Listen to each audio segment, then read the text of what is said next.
Good morning everyone. Welcome to your on channel Stress Free Class. Today I am dealing with the new chapter Ruling the Countryside. Class 8 का third chapter हम history का start कर रहे हैं। आपको second chapter में ध्यान होगा हमने पढ़ा था ट्रेड टू टेरिटरी। तो आज वाला जो चैप्टर है हम एक ये नहीं समझोगे आप कि हम हिस्ट्री पढ़ रहे हैं। आप लोगों को माइंड में ये रखना है कि राबिया मैम हमें एक स्टोरी सुना रहे हैं। Through the story will read the chapter. Okay, तो सबसे पहले हमें समझना है कंट्री साइड। आप लोगों को ये पता ही नहीं होगा कि कंट्री तो हमें पता है, बट हम यहाँ बात कर रहे हैं कंट्री साइड। जब भी हम अपना चैप्टर स्टार्ट करते हैं या कुछ भी पढ़ना स्टार्ट करते हैं, सबसे पहले हमें चैप्टर के नेम को, उसके थीम को समझना होता है कि वो चाहते क्या हैं हमसे इस चैप्टर में। ठीक है, तो हमारा टॉपिक था कंट्री साइड। कंट्री साइड का मतलब एरियाज़, जो एक मान लो सिटी है या टाउन्स है, उसके जो आसपास के विलेजेस हैं। प्रॉपरली आप ये कह सकते हो जो गांव के रीजन्स होते हैं, गांव के इलाके होते हैं, उनको हम कहते हैं कंट्री साइड। ग्रामीण क्षेत्रों को हिंदी में हम ये भी कह सकते हैं। ठीक है, हमें पता है कि जो इंडिया में ब्रिटिशर्स थे, करने तो आए थे ट्रेड, पर उन्होंने ट्रेड को टेरिटरी में बदल दिया क्योंकि वो सारा कंट्रोल चाहते थे हमारे इंडिया के ऊपर। उनको शुरू से ही पता था वो हमें क्या बनाने की कोशिश करते थे। हम इंडियंस को वो हमेशा से ही फूल बनाने की ट्राई करते थे। उनको ये था कि इंडियन को सिविलाइज बनाएंगे और इन्हीं को गुलाम बना के हम अपने अंडर रखेंगे।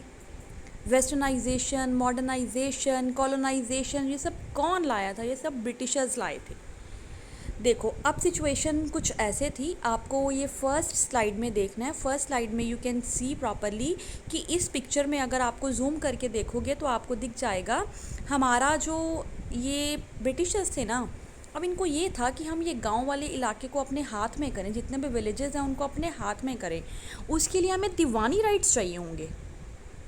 ठीक है, तो लास्ट चैप्टर में जब हमने लास्ट चैप्टर ख़त्म किया था तो आपको ध्यान होगा मैंने आपको एक चीज़ बताई थी। मैंने आपको बताया था कि ये ब्रिटिशर्स कहते थे कि मुग़ल एम्पायर अपना राज करते रहे, हमें कोई दिक्कत नहीं है, बट ब्रिटिशर्स को चाहिए था पैसा, सिर्फ मनी। हमें नहीं पता लैंड कैसी है, जो भी है, हमें तो पैसे से मतलब है। ठीक है, अब कंपनी ने क्या किया, जो मुग़ल एम्पायर के शाह आलम टू थे उनको बोला कि आप अनाउंस कर दो कि जितने भी बंगाल की दीवानी राइट्स हैं सब हम ईस्ट इंडिया कंपनी को दे रहे हैं। ठीक है, तो वो ये चाहते थे कि अंदर वाला जो फ़ैसला है वो अनाउंसमेंट के थ्रू सबके सामने आए और उसके साथ उसके जो विटनेस है वो भी साथ में रहे, क्योंकि आने वाले टाइम में कोई उनको ये ना कहे कि दीवानी इन्होंने छीन ली थी, इनको दी गई थी, वो ये दिखाना चाहते थे एक्चुअल में। ओके, तो 12 अगस्त 1765 की बात है। मुग़ल एम्परर ने ईस्ट इंडिया कंपनी को दीवान ऑफ बंगाल का दीवान बना दिया, उनको दीवानी राइट्स दे दिए। ठीक है, ये हुआ कहाँ पे? इस पिक्चर के थ्रू आप देखो, रॉबर्ट क्लाइव के टेंट में हुआ था ये। ठीक है, और ये पिक्चर एक ओकेज़न के रूप में है और इनका मतलब ये चाहते थे कि आने वाले टाइम में क्लाइव्स की लाइफ के बारे में हम लोग जब पढ़ेंगे तो मेमोरेबल उसके जो इवेंट्स में लिखा जाए, क्लाइव की जो लाइफ लिखी जाएगी उसके अंदर दिखाया जाए कि ये काम हुआ था। क्योंकि ब्रिटिशर्स को अपनी डिसीज़न, पॉलिसीज़, हर चीज़ को रिकॉर्ड करने में और शो ऑफ करने में शुरू से रहता ही था, आपको ये बात पता है। देखो भाई, उन्होंने शाह आलम टू से अनाउंसमेंट करा रही, वो थे तो शुरू से क्लेवर ही, अगर हम ब्रिटिशर्स की बात कर रहे हैं तो। ठीक है, तो अब ये बन चुके थे दीवान। कंपनी के हाथ में अब financial administration of the territory, सारा कंट्रोल कंपनी के हाथ में आ गया था, सारा पैसा, सारी पार्स जो भी थी। अब देखो, इन ब्रिटिशर्स के माइंड में तो सिर्फ एक ही बात चल रही थी, हमें पैसा कमाना है। उन्होंने ये थोड़ी ना सोचा है भी हमें लैंड को भी एडमिनिस्ट्रेट करना पड़ेगा। अब देखो भाई, एडमिनिस्ट्रेशन करने के लिए अगर आपको किसी चीज़ का एडमिनिस्ट्रेशन करना है तो आपको उसकी देखभाल भी करनी पड़ेगी, उसकी लुक आफ्टर भी करनी पड़ेगी, उसके अंदर कौन कौन से कैसे कैसे काम करने हैं वो सब आपको देखना पड़ेगा। ठीक है, सारे रेवेन्यू रिसोर्सेज को ऑर्गेनाइज करने पड़ेंगे, उनको लैंड के लिए कौन से रिसोर्सेज चाहिए, पेशेंट्स को क्या चाहिए। कंपनी जो ट्रेडिंग थी had also to ensure that it could buy the products. अब कंपनी को ये था हमारे हाथ में सब कुछ आ गया, हम जैसा दिल करेंगे वैसे प्रोडक्ट्स करें, लेंगे और जैसे हमारा दिल करेगा वैसे हम किसानों से खेती कराएंगे। ठीक है, बीइंग एन एलियन पावर, देखो इनके पास एक एलियन पावर थी। अब आप दिमाग में सोच रहे होंगे, मुझे लगता है बच्चों ने पहले भी मेरे से क्वेश्चन किया था लाइव सेशन में कि मैम एलियन क्या होता है। देखो भाई, जो एलियन है ना, एलियन कोई मिल गया वाला जादू नहीं है। यहाँ पे जो ऋतिक रोशन की मूवी देख रहे हो आप, यहाँ की जो एलियन पावर है, एलियन पावर हमें ये कहती है कि ब्रिटिशर्स लोग यहाँ पे देखो इंडिया तो हम लोगों का ही था ना, तो इन लोगों ने अपनी एलियन पावर मतलब आके अपनी ऐसे जादुई शक्तियाँ दिखाई जा रहे हैं। ठीक है, अभी इंडिया हमारा है, इंजॉइंग अथॉरिटी, अथॉरिटी को इंजॉय कर ही जा रहे हैं, प्रेस्टीज हर अच्छे से कर रहे हैं। But now will see how the company to colonise the country. अब कंपनी ने सोचा कि हम ये ना हो कि इतनी जल्दी जल्दी में कुछ और गड़बड़ी कर दें जिसकी वजह से ये ना हो कि हमें आने वाले टाइम में मात खानी पड़े। अब ये लोग कंट्री साइड के लिए क्या कुछ कर रहे थे, इन्होंने रिवेन्यू रिसोर्सेज को भी ऑर्गेनाइज करना था, लोगों के अधिकार भी छीनना नहीं चाहते थे ये, और कौन सी किसानों से क्रॉप्स उगवानी है ये भी देखना था। अब इन्होंने पता क्या सोचा, इनके दिमाग में एक आइडिया आया। वो आइडिया क्या था मैं आपको अभी बताती हूँ। इन लोगों ने सोचा कि हम जितने भी हमारे जो राजाज हैं, तलुकेदार्स हैं, जो हमारे जमींदार्स हैं, उनको ना इलिमिनेट नहीं करेंगे अभी।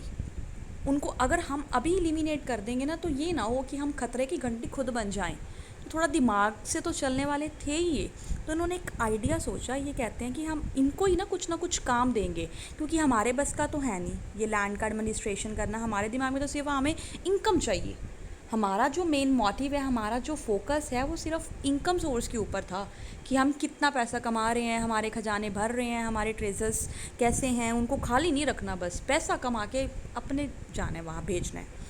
अब ये था कि रिवेन्यू फॉर द कंपनी। अब कंपनी दीवान तो बन चुकी थी, कंपनी अपने आप को ट्रेडर के रूप में तो देख ही रही थी, बट कंपनी को काम करना नहीं आ रहा था।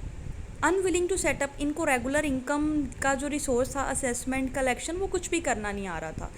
5 सालों के अंदर इन्होंने बंगाल की इकोनॉमी में डीप क्राइसिस ला दिया भाई। इन्होंने खतरे की घंटी तो ये बन ही गए थे, क्योंकि लोग परेशान हो गए। जितने भी हमारे पेशेंट्स थे उनको अच्छे से क्रॉप्स मिल नहीं पा रही थी, क्रॉप्स कैसे करें, और घाटे में जा रहा था सब कुछ। अब आपको पता है जब इंडिया में हमारे ब्रिटिशर्स एक टाइम पे हमसे ट्रेड करने आया करते थे ना, अगर हमसे वो कपड़े, मसाले, कार्डामम, सिनामन जो भी लेके जाते थे, ठीक है, उसके बदले में हमें गोल्ड और सिल्वर दे के जाते थे। बट अब इन्होंने क्या किया, अब सारा कुछ वैसे ही वो ट्रेड तो चल रहा है, बट अब क्या करते हैं, वहाँ से पैसा नहीं लाते, वहाँ से हमारे कपड़े, हमारा सब कुछ अच्छे से दे आते थे, इंपोर्ट एक्सपोर्ट चल रहा था। बदले में ये लोग क्या करते थे, ये इन्होंने जो हमारे बंगाल से टैक्स इकट्ठा किया हुआ था ना वहीं दे देते थे, यहीं पे कंप्लीट कर रहे थे। तो दैट मीन्स हमारा तो आने वाले टाइम में दिख ही रहा था डेंजरस हो रहा है सब कुछ। तो अब बंगाल को तो डबल भुगतना पड़ रहा था। ठीक है, अब 1865 की भाई बात है कि कंपनी ने ये सारा कुछ तो किया, ठीक है, गुड्स एक्सपोर्ट करनी स्टार्ट कर दी, बट पैसा लेके नहीं आ रहे थे। अब इकॉनमी तो was facing a deep crisis, economy बहुत ज़्यादा क्राइसिस फील कर रही थी। जितने भी हमारे आर्टिशियंस थे, ठीक है, इन्होंने विलेज छोड़ छोड़ के, देखो पिक्चर में दिखाया, विलेज बिल्कुल सुन्ना हो गया था, सन्नाटा छा गया था, वहाँ से लोगों ने निकलना, सुनसान हो गया था, निकलना स्टार्ट कर दिया। डेजर्ट मतलब बिल्कुल ऐसे बयाबान जंगल सा बन गया। पेशेंट्स वर अनेबल टू पे द ड्यूज़। अब जो पेशेंट्स थे वो इतनी इनकम कहाँ से लाएं, वो टैक्स कैसे पे करें, वो तो टैक्स पे करने के लिए बिल्कुल नहीं थे, अनेबल थे बिल्कुल। अब 1770 की बात है, अ टेरिबल, एक खतरनाक डरावना फेमाइन मतलब सोका पड़ गया।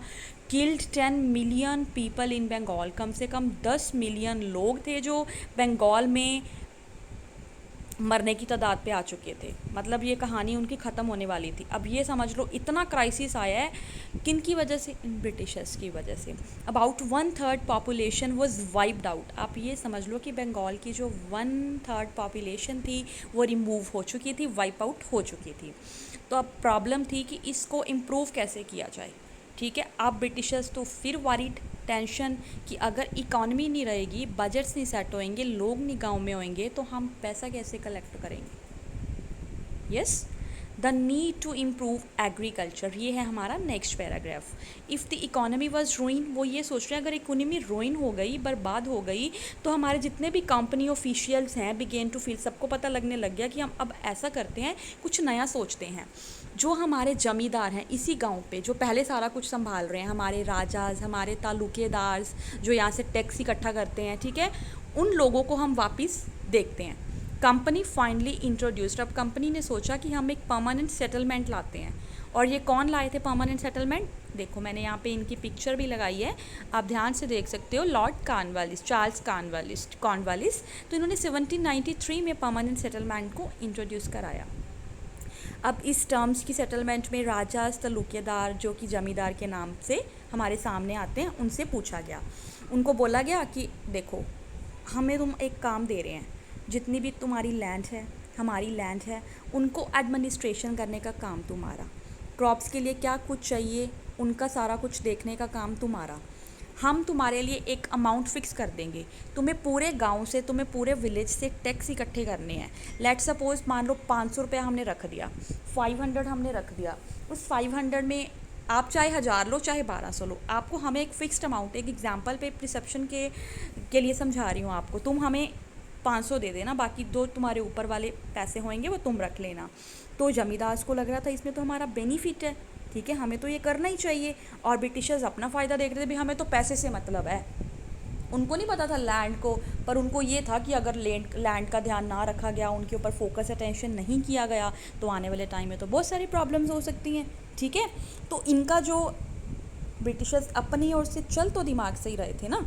The amount to be paid was fix permanently, this would ensure a regular flow of the revenue in company coffers. Britishers को लगा कि तुम्हें एक फ़िक्स अमाउंट दे देंगे, और ब्रिटिशर ने ये सोचा अब हमारे ख़जाने हैं, जो हमारे ट्रेजर है, भरे रहेंगे अच्छे से, हमें फ़्लो चलता रहेगा, रिवेन्यू आता रहेगा, स्टॉपेज तो लगेगा ही नहीं। At the same time encourage the जमींदार, उन्होंने जमींदार को इनकरेज किया इन्वेस्ट करने के लिए एंड मतलब लैंड की इम्प्रूवमेंट के लिए। जमींदार would benefit from increase production. चलो एक टाइम तो ऐसा था कि जब प्रॉब्लम्स काफ़ी क्रिएट हो रही थी, सेटिंग नहीं बैठ रही थी, पर देखो कभी ना कभी तो सीज़न आता ही है, पैसा कमाते हैं, तो अब जमींदार इससे बेनिफिट थे वो ज़्यादा लेने लग गए थे। ब्रिटिशर्स को लग रहा था अब हमारे पास तो कम पैसा आ रहा है, ये लोग खुद ज़्यादा रख रहे हैं, ठीक है, कभी देखो लेस कभी मोर, ये तो चलता ही रहता है, ठीक है, राइस कभी फ्लो। तो इस तरह से जमींदार would benefit from increase production from the land. अब ये बात तो बर्दाश्त हो नहीं रही थी, क्लियर। अब ये बात तो कैसे बर्दाश्त होनी थी, इस पर फिर प्रॉब्लम्स क्रिएट होने लगी थी, और बाकी मैं आपको बताऊंगी नेक्स्ट वीडियो में। अगर आपको इसके आगे वाली स्टोरी चाहिए तो चैनल को सब्सक्राइब कर दीजिए। Thank you so much.